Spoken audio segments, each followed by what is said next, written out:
बघूयात पुढची बातमी। Doctor DY. पाटील यांच्या निधनाचं वृत्त अत्यंत दुःखद असं मुख्यमंत्री देवेंद्र फडणवीसांनी म्हटलेलं आहे।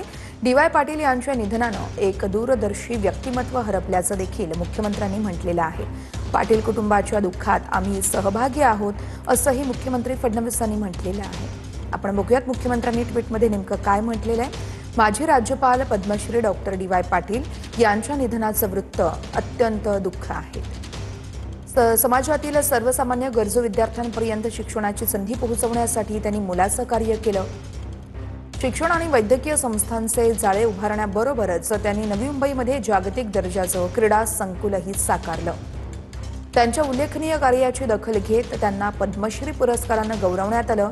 त्यांच्या निधनानं एक दूरदर्शी व्यक्तिमत्व हरपलं। त्यांना भावपूर्ण श्रद्धांजली अर्पण करतो। त्यांच्या कुटुंबियांच्या दुःखात आम्ही सहभागी आहोत असं मुख्यमंत्र्यांनी ट्विटमध्ये म्हटलेलं आहे।